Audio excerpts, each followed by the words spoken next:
بسم اللہ الرحمن الرحیم حتی وصلت الى نفس محجبت تلقى النفوس بفضل غیر محجوب فی جسم اروع صافی العقل تضحکہ خلائق الناس اضحاک الاعاجیب۔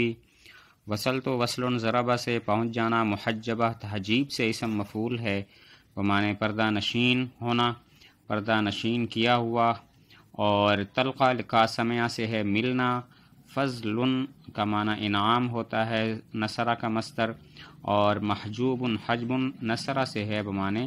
پوشیدہ کرنا، چھپانا۔ اروع اس کا معنی شاندار، صافی صفا ضربہ سے ہے بمعنی صاف، تضحک اضحاک افعال سے ہے ہنسانا، خلائق خلیقتن کی جمع ہے بمعنی اخلاق، الاعاجیب عجوبتن کی جمع ہے بمعنی عجیب چیز۔ حتی وصل تو یہاں تک کہ میں پہنچا، الی نفس محجبت ایسے نفس کی طرف جو پردہ نشین ہے، پوشیدہ ہے، تلقا لکا سمع سے ہے، تلقا بمعنی ملتا ہے ایسے نفوس کو، ملتا ہے نفوس کو ایسے انعام کے ساتھ کہ جو پوشیدہ نہیں کیا گیا۔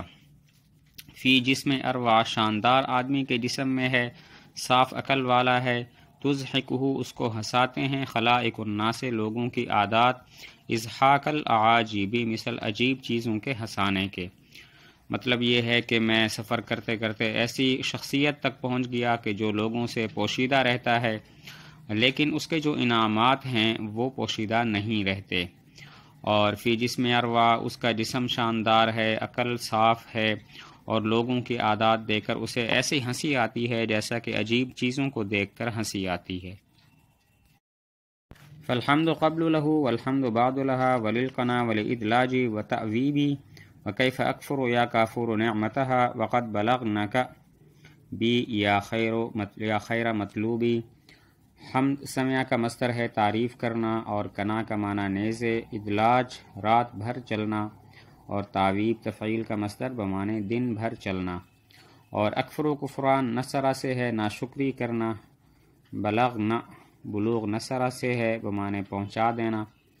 فالحمد پس تعریف قبل و لہو پہلے اس کے لیے ہے، والحمد اور تعریف بعد و لہا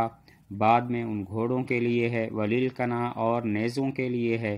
ولادلاجی اور میرے رات بھر چلنے کے لیے ہے، وتعویبی اور میرے دن بھر چلنے کے لیے ہے،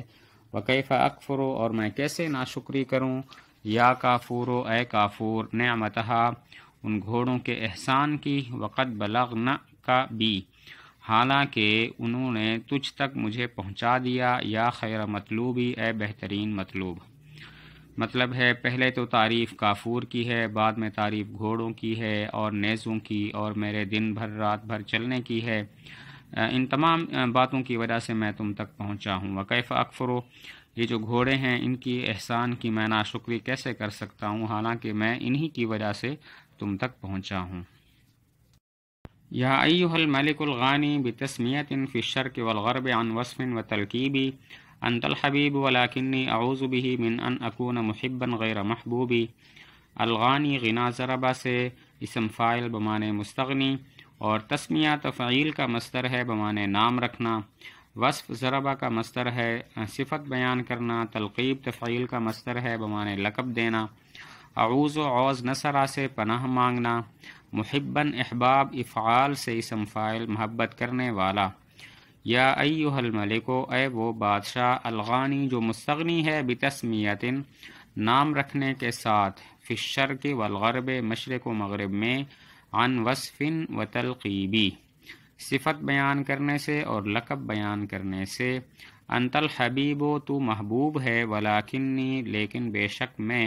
اعوذ بہ پناہ مانگتا ہوں اس کے ساتھ، من ان اکونا اس بات سے کہ ہو جاؤں، محباً محبت کرنے والا، غیر محبوبی غیر محبوب۔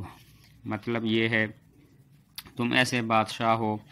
کہ مشرق و مغرب میں جہاں تیرا نام لے لیا جائے تو پھر صفت بیان کرنے اور لقب بیان کرنے کی ضرورت نہیں ہے، کیونکہ تم بہت زیادہ مشہور ہو۔ انت المحبوب تم میرے محبوب ہو، لیکن مجھے یہ بات پسند نہیں ہے کہ میں صرف تم سے محبت کروں اور مجھ سے تم محبت نہ کرو۔ مجھے یہ پسند ہے کہ میں جس طرح تم سے محبت کرتا ہوں تم بھی مجھ سے اسی طرح محبت کرو اور مجھے انعام دو۔